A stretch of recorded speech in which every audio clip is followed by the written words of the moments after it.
Hello and welcome to American Wasp. I am your host, Deter McBizness, America's favorite white Anglo-Saxon Protestant gone left coastal. With me, as always, on Wednesdays is Alex Haha of Devil's Advocate Productions. What is good on the East Coast, man? What's going on, Deer? How you doing? I'm We're good, dude. I'm chilling. good. Right. I mean, today, all I got new is I talked a little bit about Is God Is. Great movie. Came out last weekend. Original script, original screenplay, first time director. Love to see it. Very grindhouse, very Robert Rodriguez, Tarantino. And then today, The Boys season finale, series finale of The Oh Boys. yeah, don't ruin it for me because I'm a few Uh, seasons behind. well, I won't. And maybe it's not something that anyways, enjoy. But yeah, I got a review of that if you are all caught up and or don't care and just want to hear my opinion about The Boys season 5. There's 2 videos on my channel about that. But we got some good news last night, and maybe we could start off with some good news. And that is some elections happened. No, it They wasn't sure all did. good news. It wasn't all good news, but I do want to highlight the ones we A like. friend of mine made the point that Massey losing actually sets him up pretty well to be the nominee for the GOP in 2028. Oh yeah, that's a good point. I didn't even think about that, but yeah, let's start with that. So we're not. I don't feel any kind of way really about this because fuck Tom Massey. He's a Republican, conservative piece of shit, but he has been instrumental in helping get the Epstein files released. Right. Along with Democratic Congressman Ro Khanna. And Trump put endorsed a primary challenger. That primary challenger won. Thomas Massey lost his election and won't be in Congress in a few months. And this is what he had to say about that during his concession speech.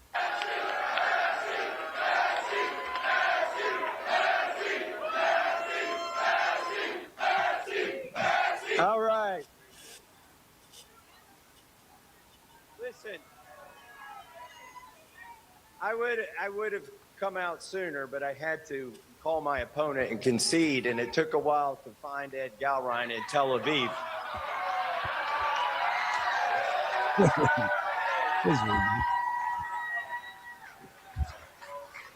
I did get the call through, though. I have called and conceded the race. We've been honorable. So, making the joke that APAC spent against him a Yeah. lot. And then here's what he had to say about his last few months in office. And we need basic decency. We need basic decency. That's what the Epstein Files Transparency Act was all about. By the way, today is the 6-month anniversary of the Epstein Files Transparency Act. We've taken out 24 CEOs, an ambassador, a prince, a prime minister, a minister of culture. And that was just 6 months. I got 7 months left in Congress.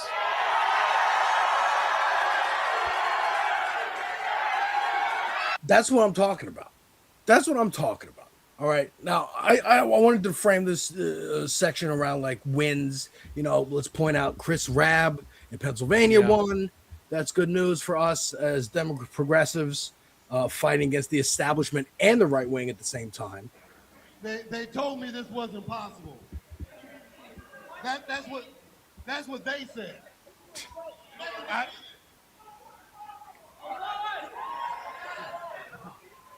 I don't know who they are, but I know who we are.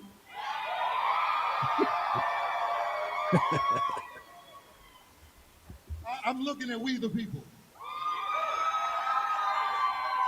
And I'm not talking about we the people 250 years ago. That was a much smaller we. I'm talking about the aggressive fabulosity of this we. I don't know. I love his energy. That's a great news that he won. But I do Yeah. want to highlight that Thomas Massey thing. because there's been a lot of talk about reaching across the aisle, making alliances, civility. Yeah. Civility, but also like, I saw this Mehdi Hassan thing about highlighting Tucker Carlson going on Israeli TV and saying to their face, over a telecoms communication, that they are, committing genocide and doing bad things, and that this is why so many Muslims across the board in the Hasbara across the world gravitate towards anyone who will do this because no one else is doing it. I'm like, well, Israeli TV can't get Sam Cedar, can't get any of these other people who would gladly go on and tell a Israeli TV host to their face that what they're doing is wrong, who is on the left, who shares the rest of your values instead of just agreeing on this one thing. And the whole so two things about Zionism. One is the term anti-Zionism is becoming prolific, and it's just the concept of Zionism is just a matter of time before it's gone. Like, it sucks right now, and it's annoying that we keep hearing these people cry victim when it's like the nation that you defend is committing genocide. But I really believe that there's been so much horror down by the Israeli government that once Trump's out of office and get a next president, we can abolish AIPAC, we can sever that relationship, and Zionism will die a natural death. It's also on our phones. That's why. When Bibi Netanyahu blames social media for all these things, he's not entirely wrong. It's the Israeli actions that are on social media that's the problem. We can see it. We can see what they're doing. Yeah. Even with the censoring, even with buying TikTok, it's still getting through. That's always a point I'd like to make about the civil rights movement, which was that the reason, or one of the reasons why it was successful, was because of modern media. Yeah. So they did the nonviolent approach, and they got food thrown at them, and hosed down by fire trucks and shit like that, and everyone else in the country was like, whoa, this is happening in the United States. And then they got on trains, planes, and automobiles and went down south and protested with them, and the movement grew too large to be ignored. So that was all possible because of TV. Exactly. And when you have things like this Thomas Massie election, and some of these other elections around the country where the AIPAC candidates won, that's just they are buying seats in our government. But America's got it. But we're so far behind where we are. That was the fact that AIPAC was able to influence last night's election. Still, at this point, they're still that powerful. It really bothers me that we haven't woken up as a country, and that, I'm telling you, man, when anti-Zionism is growing, but when it becomes ubiquitous, then we'll know we've really gotten somewhere. We need to, whoever comes along, I'll volunteer to write letters and do all sorts of shit for them. Unsavory things. If they say that they're going to abolish AIPAC and they're going to redo campaign finance. Yeah. Speaking of campaigns and stealing campaigns, this is another person I wanted to highlight in this broader conversation of who do we align with? Who do we let in our coalition? It's not even who do we align with, reach out to. It's people who are reaching out to the left or whatever, and we are either accepting or rejecting. And this is a person, Ashley St. Clair, I've highlighted her before, one of Elon Musk's baby mamas. She is 27 years old now. Gross. Yes, very gross. But this is her talking about how Elon was talking to her, I think while she was pregnant, about what he can do with his satellites. And then October rolls around. And in October, Elon tells me that he is ready to release his, in his words, anomaly in the Matrix. And I am like, oh, like, who's that? And he says that he has 10,000 lasers in space, referring to his satellites. I say, because I am like rather uncomfortable and I know the gravity of what he's trying to tell me right now, I say, wow, finally a focus on the Jewish vote. He keeps going and he says, this is not this is not a piece that they'll see on the chessboard. And I straight up tell him, I say, I would ask more, but I really don't want to be deposed. To which he says, very wise. This is fucking crazy. No? Yeah. Right? Now, this is what I want to put. This is a 4-minute clip. We can keep going with it. But I also want to point out, here. This is her talking about, first of all, who MAGA influencers are afraid of. With like MAGA influencers and stuff. Are there influencers on the left who they're kind of like afraid of as being like very like effective or like ones they want to take down? Yeah, they are very scared of Hassan Piker. Oh, they are? That is like the one that they are scared of, because Hassan has the ability to capture what I believe to be someone like the alt-right men as well. Like yeah, he's a fucking dude, bro. And that's the whole problem. It's like you can't call him a pussy when he's like lifting more than you and whatever. To the Neanderthal dumbass caveman. Yeah, but that's also a product. Like the fact that like Hassan is bigger than Kyle, Crystal, Sam Cedar. Yeah, has to do with the negative attention he's been getting. Sure, and the negative attention, the fact that he's young, the fact that he's streaming fucking constantly, and he's got a Muslim first name. Yeah. Oh yeah. And yeah, I mean, I'm talking about why he's popular. He's popular but I'm saying a reason why.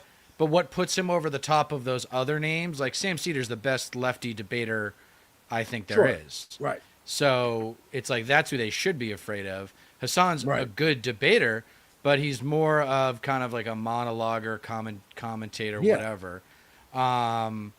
And he's killing it, man. Plus he's making use of his following by elevating public figures, instead of like, whereas Crystal, Kyle, and Sam just have decided that they're not going to do that. They're not going to be like activist journalists. They're going to be opinionated journalists, like transparent in what their views and not are. Even they're still commentators. They have experts on to explain to the audience and ask questions, informed questions, because they actually read the books, as opposed to Joe Rogan style or my style of interview, where I'll have somebody on and just be like, "Hey, I'm a regular person. Here are my regular person questions for you."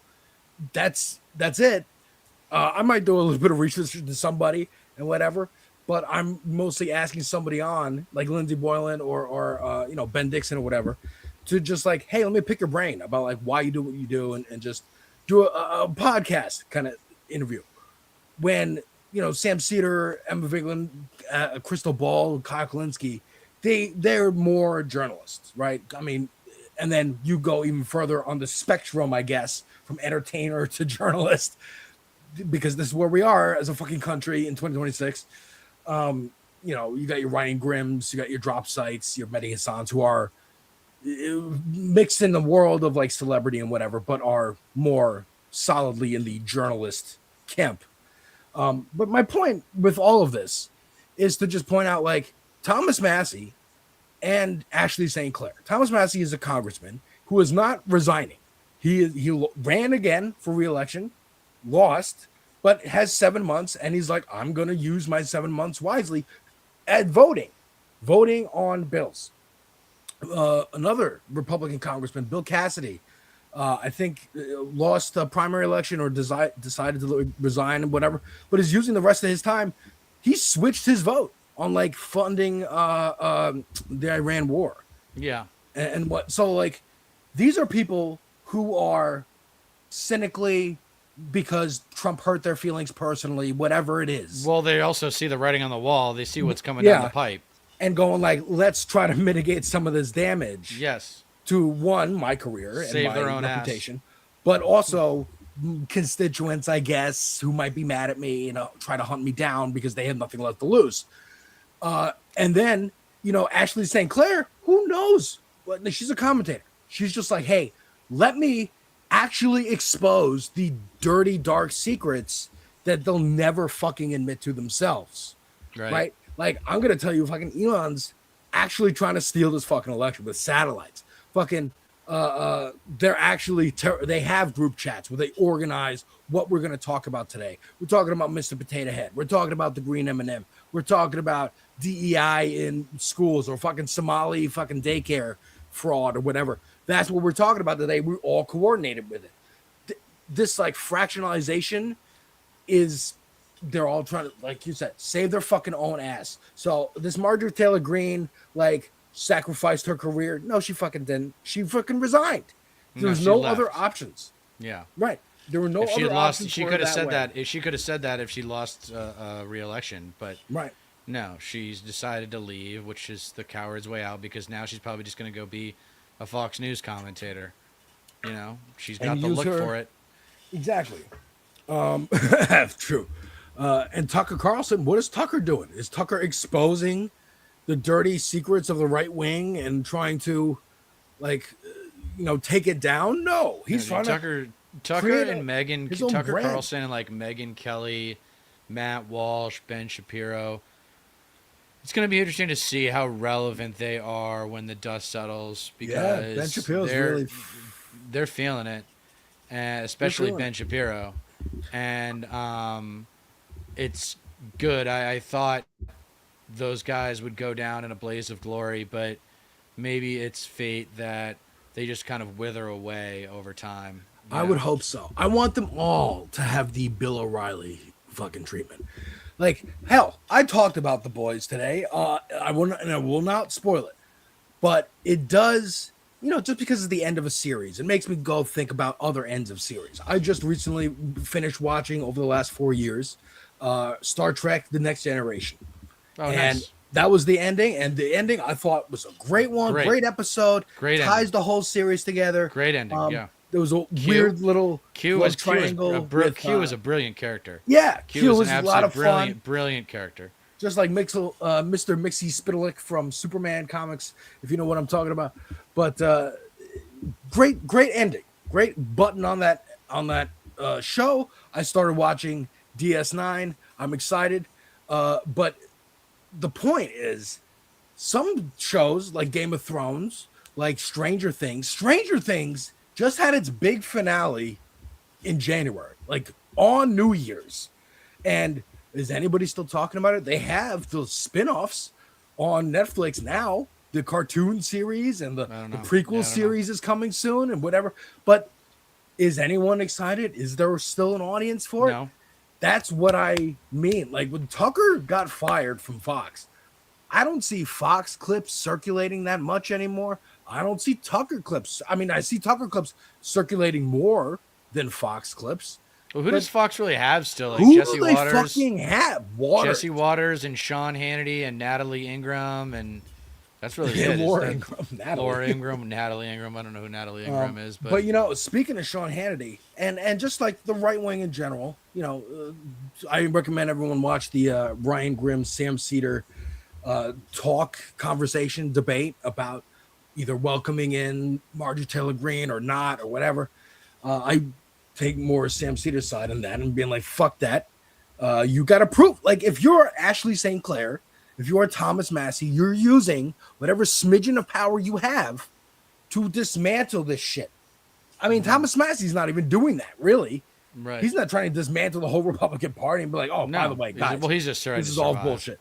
Yeah, no, he's just trying to survive in whatever next iteration of the Republican Party happens after this, after Trump. But Ashley St. Clair is done. And it's like, here's everything. And I think, to an extent, Elon is suing for custody.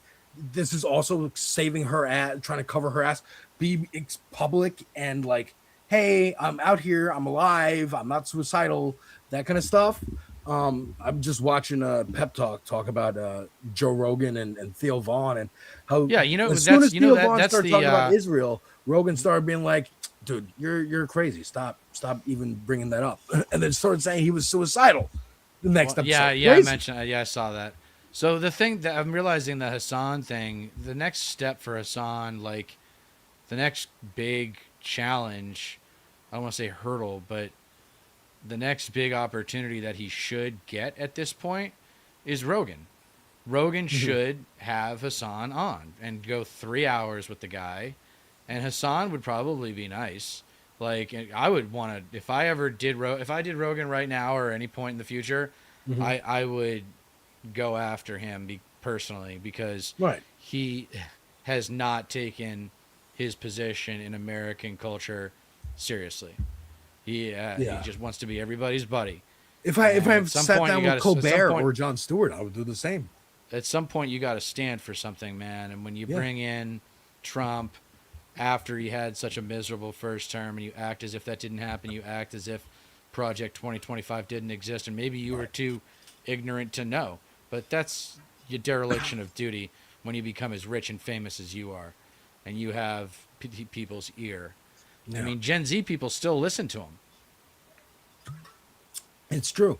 But, speaking of Fox and these characters, and like, Joe Rogan, like, you're going to go on with the expectation you're probably not going to get invited back. Like, that's kind of the ethos there of, like, I'm going to come on here and talk to the audience, and I will address your questions and talk to you as cordially as I can, but I'm also going to criticize you for the things over the years that I've stood 10 toes down on and been like, no, dude, this was wrong. This was not cool.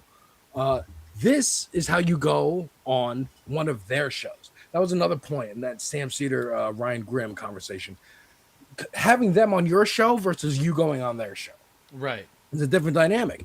And if I was to ever be invited on a right-wing show like this one, I would behave like Justin Pearson here from Tennessee, who's, fighting for their fucking voting rights.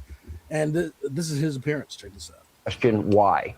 Democrats, Tennessee State Representative Justin Jones is with us. All right, Justin, thank you for being here. Appreciate your time. Now I got a question. On the screen, I'm going to scroll the victims. You live in Tennessee. You're a state rep in Tennessee, correct? Correct, Sean. And I'm glad you don't even have to go through the theatrics of scrolling a list. I'm glad you brought up a list, because if you want to, hold on, Sean. If you want to have me as a guest on your show, invite me. No, I'm scrolling the names, not for your benefit, but for the benefit of our listeners, so that they can know the victims of crime in your state. And I'm glad you're bringing up a list. So I want to ask you a question about it. I'm glad you're bringing up a list, because if you want to go after rapists and criminals, you would stop hanging out with perverts in the White House and pedophiles in the White House, Sean. Justin, you're not going to get the filibuster. I have a question. On here. I have a question. I'm scrolling the names of victims of violent crime. By the way, homicide, rape, sexual assault. Aren't these the felons, not the victims? I can't even tell. These are the felons. These are not the victims. Like that's why I was thinking that. Yeah, that's why they put the country name next to it. I mean, he doesn't even get that right. My God, dude. I didn't even think. I was thinking that the whole time we were watching. No, it's like, no, those are not homicide, the victims. cruelty towards those child. Those are not the victims. Assault. These are the. You can't publish the names of the victims. That's right. against their privacy rights. So again, I bet you there's a producer yelling in his ear. No, Sean. No, those are the perpetrators. Right. Those are the perpetrators. Violent crime. By the way. Homicide, rape, sexual assault of are you going through Trump charges, or and sodomy, are you going through Trump charges and drugs? So my question to you is simple. Or my question in the White House. I mean, that's again, just talk to the audience, make fun of him. You're going on this to peel people away. Like, the only reason he's going on there is go, hey, people in Tennessee who's probably watching Hannity right now. They are kidnapping random people. They're kidnapping your neighbors. They're kidnapping civilians. Also, Sean Hannity is, I'm going to keep playing it. Sean Hannity is lying to you.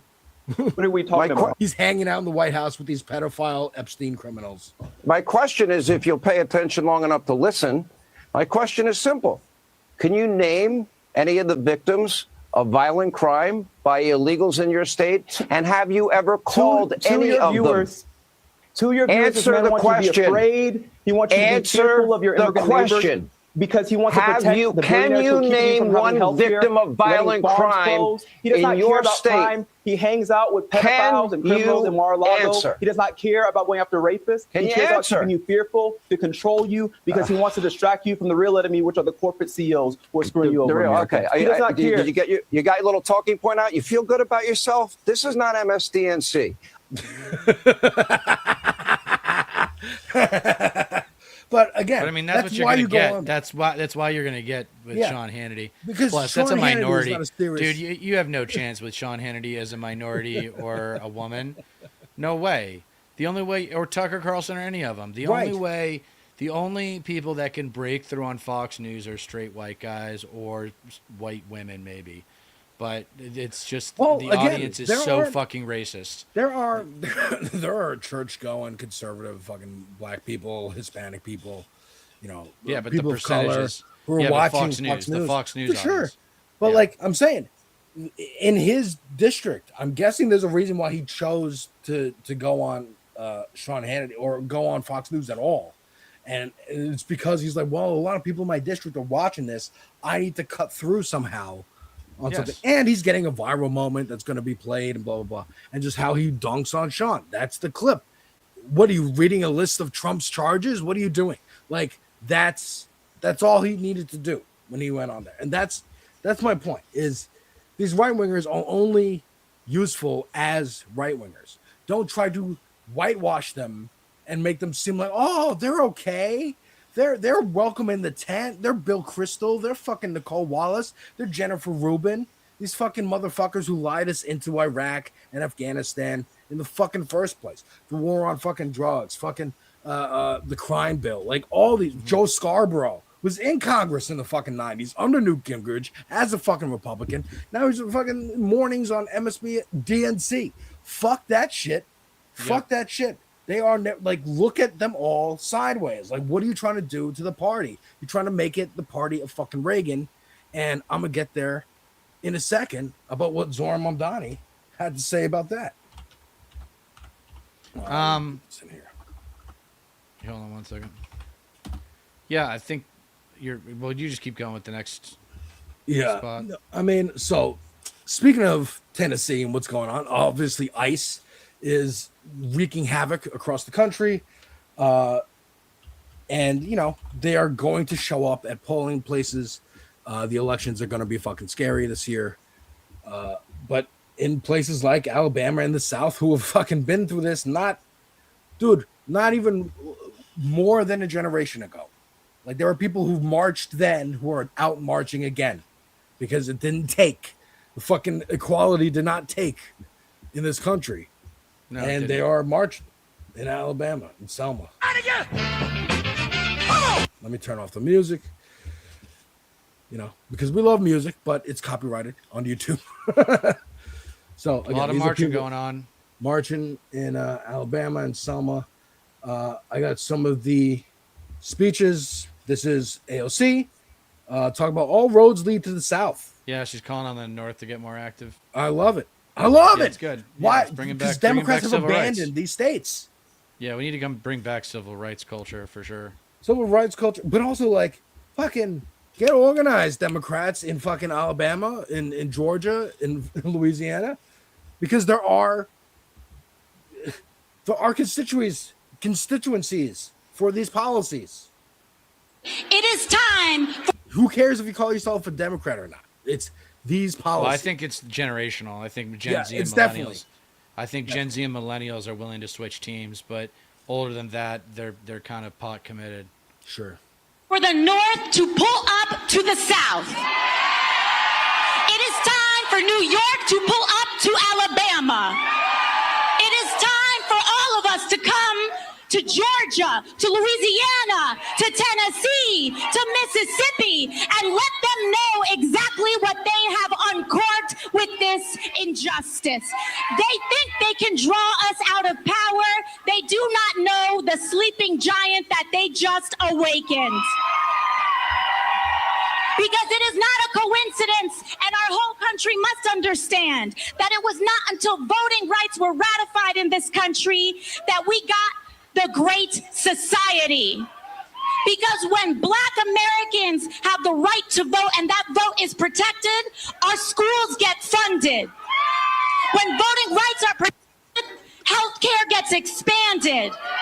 When voting rights are protected, our country moves forward. In Montgomery, that's what they're actually afraid of.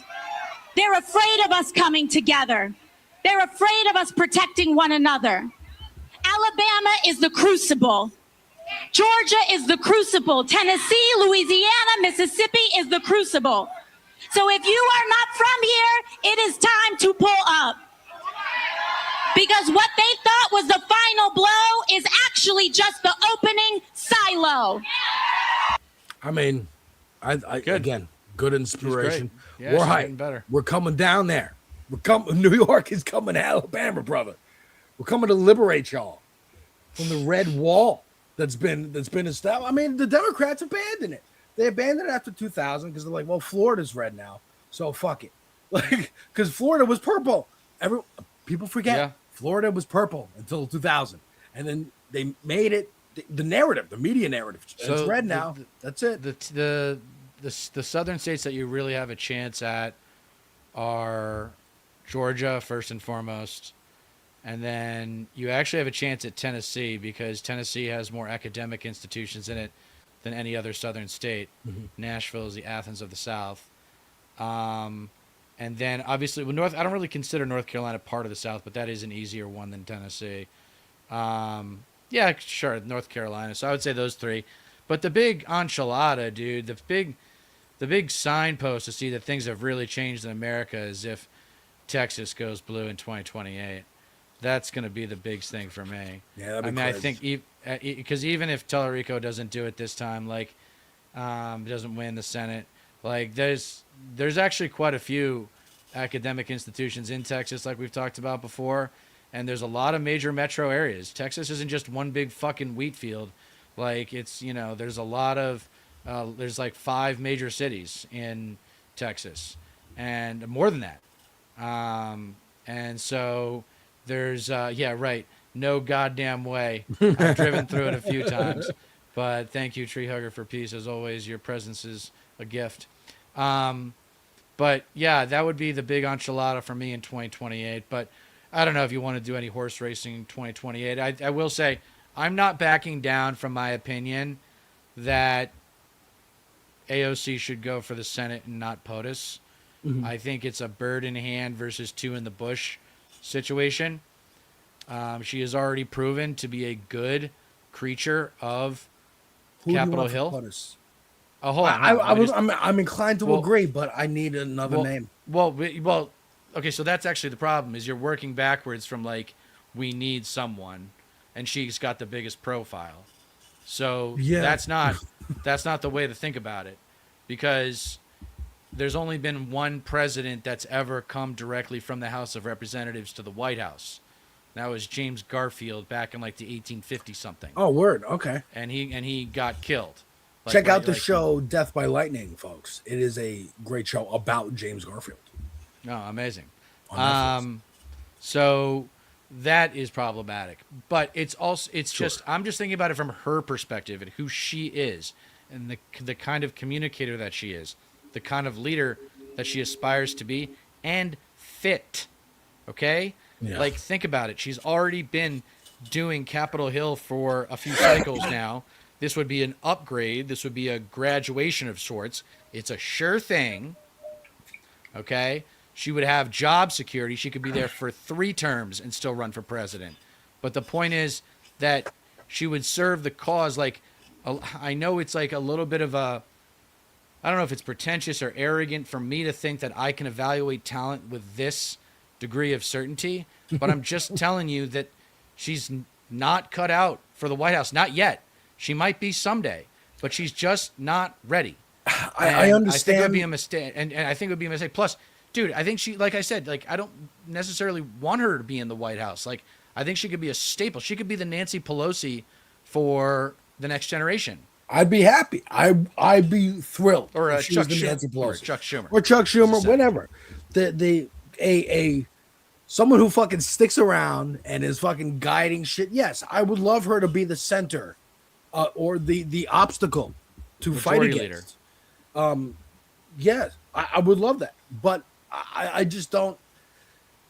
I don't know any other. I can't think of any other. Do you know how much harder foreign policy is than domestic policy? Do you understand why it's more difficult? Because there are more. Because yes, there you go. You just hit it. It's because there are more variables. More variables. Because there are more variables. Every time you're dealing with a country, you're dealing with 10 new variables that define why that nation is what it is and why it wants what it wants. So you have to be very studious and a quick learner and good on your feet. She has had plenty of time to do homework. She has had plenty of time to do homework on the major geopolitical issues facing the West and the Far East. And she still comes across as very superficial in her understanding of these issues. This reminds me of a conversation I had with Pep Talks about Kat Abou-Ghazaleh's race in Illinois, where she was the whole thing about like Taiwan, that her foreign policy guy had written something about like, oh, if China ever attacks Taiwan, we're gonna defend them, because coming from the same standpoint of like Gaza and Israel and whatnot. And sure, but I would also put to you that, you know, the era of West Wing educated, Harvard, Yale, it's gone. You know, it's fallen away with our fucking education rates and our reading rates as a country. And we are, unfortunately, it's the millennials' turn to fucking be the adults here. Gen Z and Gen Alpha are coming up, and they also are. There's intelligence. I'm not saying there's no intelligence. I'm saying Donald Trump is the fucking president, and he's a boomer. Donald Trump is the fucking president, and Pete Hegseth is the Secretary of War. They have no experience. They are going off white supremacist vibes. What they think the government does and how they think it works. Someone like AOC actually knows more than your average person. That's not then how it works. And that's my comparison. Is like to them. I think like I'm still like I would be happy with her staying as in the Congress or the Senate. Going to the Senate, and just got to graduate. Evolve. Got to go somewhere for sure. But don't you think it's like a sure thing? But don't you think it's a sure thing versus a risky play? I don't think anything's a sure thing, and I think maybe her going to the Senate swing. You don't think her going to the Senate's a sure thing? No, really, it's never a sure thing. It's never a sure thing. It's always an election, dude. You never know. It's always rolling the dice, dude. She's the biggest. Dude, New York. It's more likely, I think, if she ran for Senate versus running for president. Okay, well, I would more say, variables. So fine. But I would say still a chance that she generously, she would have an 80% chance of becoming a senator, and she would have less than a 50% chance of becoming president. I think you take the bigger swing. And also, again, who else is there? I mean, here she is talking about framing this whole voting rights attack as the last gasp of the Confederacy. There's this video that's been going viral. I saw it last night. I think many of us seen it, of a young man who was testifying against redistricting out in the South. And he said something very true, that MAGA is the last dying breath of the Confederacy. Yeah. I've said that in my videos. And it could not be more true. Yeah, we've said that. And that's my point. Is like, we've said that shit. We have that sentiment. We see this shit. I brought it up weeks ago with this video from, it doesn't matter, a chick who wears a witch hat. But she was talking about extinction bursts. Extinction bursts, I've been saying death throes. Like, that is what this is. This neoliberal, neoconservative, fucking Reagan era, Clintonian idea of we can suck money out of the middle class, destroy it completely, suck money out of the poor too, and somehow our heads won't be on pikes. And they've been right for the last 40 years. But now their heads are starting to go on pikes, and they're getting a little nervous. I mean, hell, here's Zora Mamdani, like I brought up earlier, talking about Reagan's 9 words, right? Yeah, this is famous. Yeah, I love it. This morning, I cannot help but think of the words of our 40th president, Ronald Reagan. He famously said, "The 9 most terrifying words in the English language are 'I'm from the government' and I'm here to help. It's a good quote, but I disagree. I think 9 more terrifying words are actually, I worked all day and can't feed my family. I mean, that's exactly the sentiment. Yeah, turning it on his head. No, he's got. But dude, okay. So here's a question for you. Who's more talented, AOC or Mamdani? Hard to say. Oh, dude, it's so easy. Probably no, it's Mamdani. not. I think it's yes. Mamdani. Yes, you're right. You're right by a lot. Mamdani's new. He's new and shiny. Bro, so, you know, after 8 years, we'll see. Bro, it's talent. He is leagues ahead of her with respect to communication skills. Okay, so she runs for fucking president, and he's out there stumping for her. No. He's gonna be mayor. No, people when they find their groove, let's let them do their groove. Like Mamdani's gonna be mayor in New York for 20 years, 15, 20 years. Like, why not? Like, make New York the greatest again, right? Right. Like that's the message for New York, like that I think that would appeal to them, and I think that is the message for 4 out of the 5 boroughs. Manhattan's got to kind of get some empathy going on. Oh, let's also not forget Staten Island, where why? What's the wrong with cops, Staten Island? That's where all the cops and firemen and racists live. I'm sorry to hear that. And Long Island, I guess. If we want to, talk local. But then I think with AOC is just like, I mean, look, dude, like, if we're gonna claim to be a more politically enlightened generation, then let's recognize that power from the White House is not what it used to be, and it's also very dangerous, and like, you're dependent on Congress for a lot. So we want major players like Plattner, for example, and Tellerico. Like, I hope these and Abdul Al Sayed. I hope they become fixtures in the Senate. I hope they never run for president. I hope they never care about the presidency. I hope they become like staples of a new generation and mentors to new personalities. I agree. I agree with that for sure, because we need to stack the fucking court. Like, we need to take over the Democratic Party. We need to replace every fucking establishment Dem with the progressive, and that's going to take a long time. Cycles. Yes, it's going to take cycles. I don't want it to be like, oh, here's exactly what I'm saying with the Mamdani. Here's the new shiny thing. Let's now try and propel him to the fucking highest, because that's what the Libertarian Party does, the Green Party does. They only run presidential cycles and try to get, go from 0 to 1 million, and you can't do that. You need to fucking build it over time. So I agree with you there. I'm just saying, in this particular instance, when fucking everything's on the fucking table, everything's on the line, and there's no one else that I see, fucking, I don't know, man. I don't know. I think she has it. I think she could. I think if any time she could try, I think Bernie thinks it's her time. I don't know. All right, but I got some interest in the chat when I brought her up.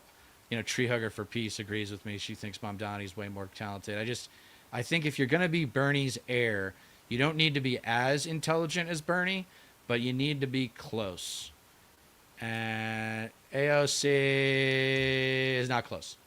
I like her a lot. I think she's smart, but as we found out, she's just not worldly. I don't know. I'm in the minority. The Vanguard guys are with you.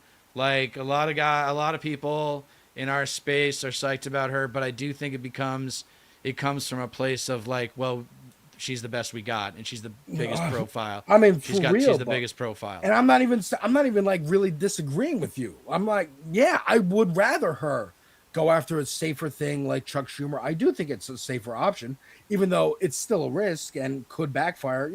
Look, we're all excited about. I was all excited about Lindsey Borland getting on city council. Some of these other elections that didn't go our way last night that were really disappointing. Hell, Chris Rabb, in the beginning of the night, it looked like he was down, but like that was just the vote count coming in. But I'm like, oh my god, like please let this be winning. And we talked about Hassan earlier. A lot of these candidates are ones that he personally endorsed, and we're kind of seeing like the effect of a big Twitch streamer, but one big Twitch streamer and being echoed by a lot of like-minded people, highlighting candidates around the country and going. But I'm like, please, yeah, and that was always my criticism because of if this Hassan. works, Was then that he this didn't do is that more. Holy shit to the establishment. Holy well, dude, millennials and Gen Zers are only going to become more powerful. Yeah. It's a matter of getting us to stick together.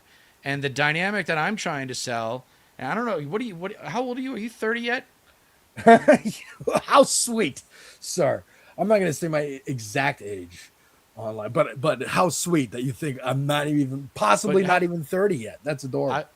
All right. Well, I'm in my early 40s, and I just think my pitch as an elder millennial is to Gen Z is to try to look at us, like my co-host for Left Coast Live on Tuesday nights, as like younger brothers and sisters. And it's like, because they know, like intellectually, Gen Zers know that millennials lived through 9/11 and the 2008 housing crisis. Yeah. They know that we lived through that, but they didn't live through it. So they're like, yeah, you guys did get screwed. So talk to us about, how to fix it. Exactly. And you know what? I think that's a perfect condescension. way. No condescension. Go ahead. I agree. I think that's a perfect way to transition into the last thing I wanted to talk about tonight. And that is the shared hatred. And I think, again, a huge cultural shift from worshiping wealth in the 80s, the Reagan era. The 9 worst words that you can hear is the government is here. I'm from the government and I'm here to help. I worked all day and I can't afford food for my family. That's actually what people are concerned about. And here's a billionaire, Mark Zuckerberg, firing, 8,000 people? 8,000 people from Meta.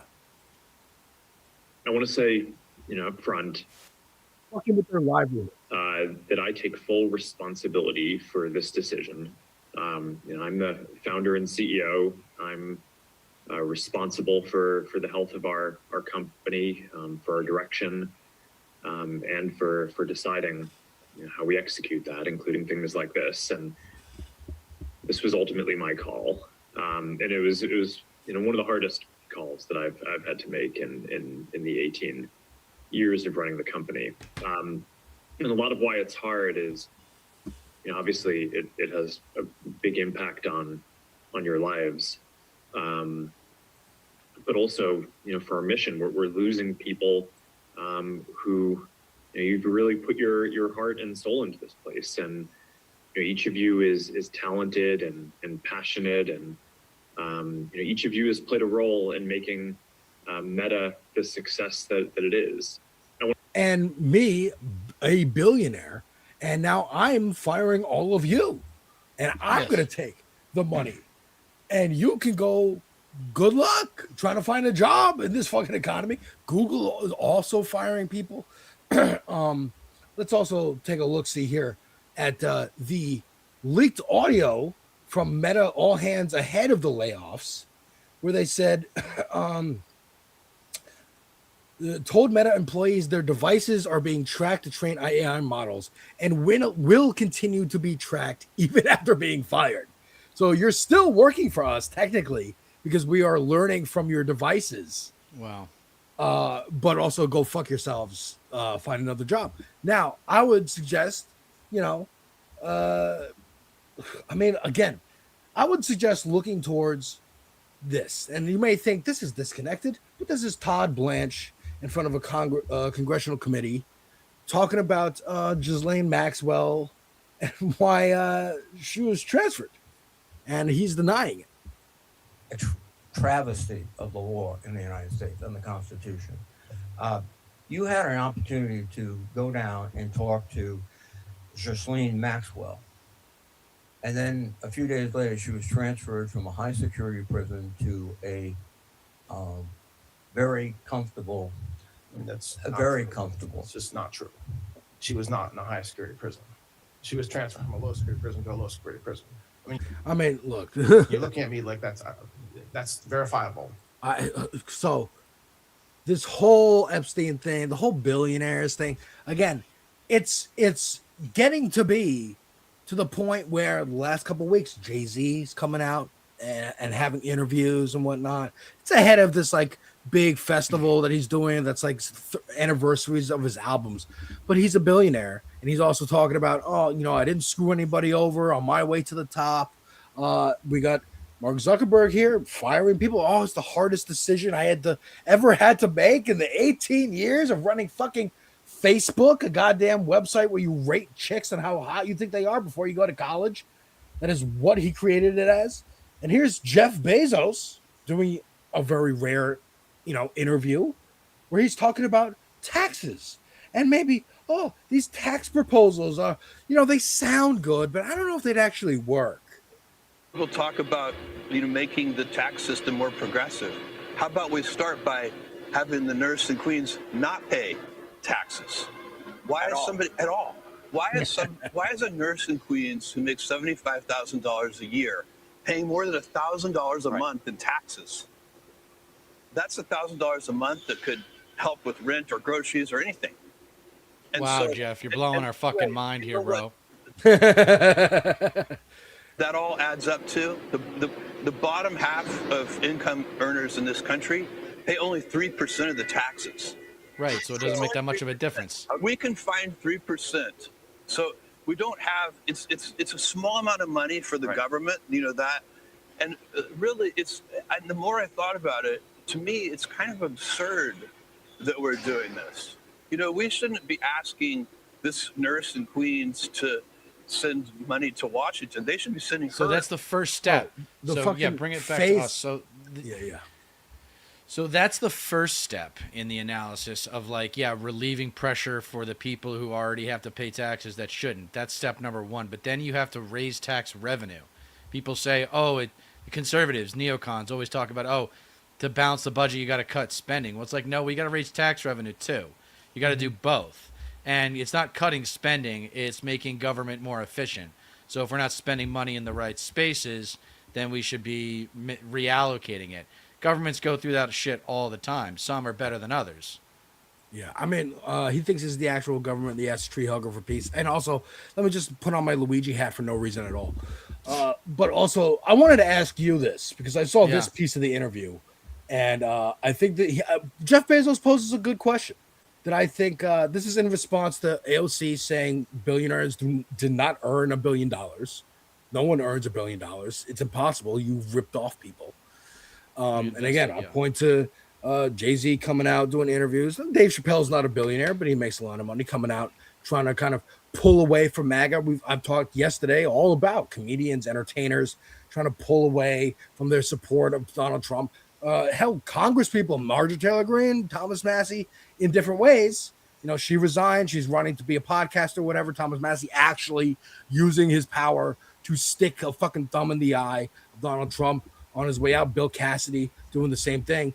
And this is a question posed by Jeff Bezos that I kind of want to hear your answer to. Let me ask you about the anger, because there seems to be anger, at least from certain political sides of this. And AOC recently said in a podcast, I'm just curious how you think about this, says there's a certain level of wealth and accumulation that is unearned, she says. You can't earn $1 billion. Just can't earn that, she says. You can get market power, you can break rules, you can abuse labor laws, you can pay people less than what they're worth, but you can't earn that. Yeah. By the way, you've earned an extraordinary amount of money. You employ largest employer, if not one of them, in the whole country. When you read that, what do you think? Fucking sucking fucking Bezos' What does he say? fucking boots there. Well, he's trying to butter him up. He's trying to butter him up so he gets an honest answer. Yeah, I mean that's okay, fair enough. Okay, I don't know how reporting works. I'm not a journalist. Well, it's not correct on its face. Let me give you a simple example. Let's say you start a burger joint and you have 10 employees. And how do you start that burger joint, Jeff? How do you have the money to get the land to put the fucking? Right. How do you do that? I just got about $500,000 lying around to go, you know, rent a lot. Oh, you made a burger joint, renovate like a building. McDonald's the largest landowner in the country. They don't actually run a restaurant company. They're a fucking land company. And you make a little bit of money, right? Until you have this one outlet. And by the way, these are the most delicious burgers in the world. People love your burgers, Andrew. And so then, well, by the way, look at his fucking Botox ass face where he can't even barely move his lips. You open a second outlet, right? And now you're making a little bit more money, and you have 20 employees, and you open a third outlet. By the time you've opened 1,000 outlets, you are a billionaire, right? And by the way, this is a real life story. It happens all the time. It's In-N-Out Burger. It's Raising Cane's Chicken. At what point did that money all of a sudden become unethical, or it didn't? There was. That's my question to you, Deter. At what point in that chain does the money become unethical? It's a good question. Is it when you start denying your employees? I mean, arbitrarily, everyone's gonna pick $1 billion, but it's a lot less than that. I'd say, I mean, psychologically, if you have a net worth of over, if it's you, your wife, and 2 kids, you got $50 million in the bank, you better be seeing a therapist. Otherwise, you're probably gonna be pretty sociopathic. I think when you get to a net worth of like $250 million, that's probably enough. Because then the problem isn't necessarily someone becoming super rich. It's them getting into politics with that money. Right. That's really the problem. And then also too, not getting tax revenue off of that money, loaning against, stock ownership, for example, is something that they do to avoid paying taxes. So closing those kinds of loopholes would be huge. But there's also a creative solution involved. Well, the best way to there's a way to do debt relief that I haven't done an essay on, but I'll do it soon, and we'll talk more about it, because that's really the way to help with wealth redistribution. It's not just tax the rich, even though we need to do that, but it's also like he just said, okay, you can cut taxes for the bottom 50%, but that's still not enough. You got to give them health care. You got to give them, and then if you give them health care and debt relief, now we're really into these people having lives. Right. Yeah, I think yes, exactly. The fact that Bezos feels the need to come out here and do an interview and kind of hey, even though he's talking to a friendly outlet, he's talking to finance people, he's only talking finance, really kind of criticizing AOC, I don't know if we can go with that, and maybe we should do this thing instead. Again, proposing policy, just that's the problem with money, is that you think you have the ability to do that. You think, oh, I'm so smart because I did this, I made all this money. Not, oh, well, I'm so smart because I ripped people off. I fucking bought people out of their corporations.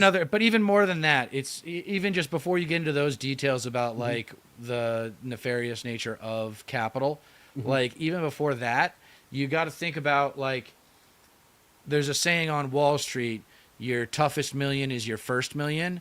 The inverse of that is it's a lot easier to make money once you have money, right? It's the difference between getting hit with income tax, which is higher than capital gains taxes, right? Making money off of your money. That's wealth. There's a difference between being rich and being wealthy. Being rich is having a high net income.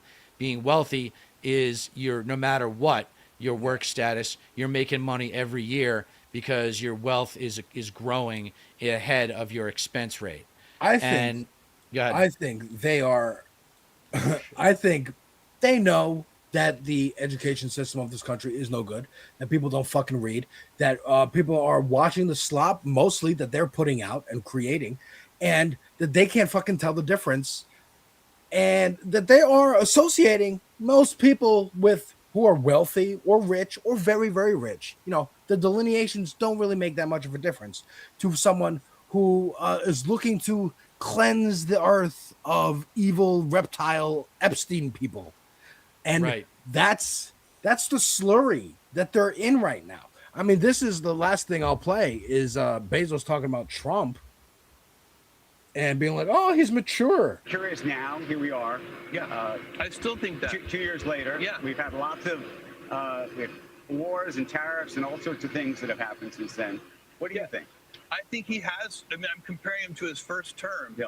And I think he is a more mature, more disciplined version of himself than he was in his first term. I mean, this is like, I remember Dude, when this term Bezos is so bought much the worse. Washington Post.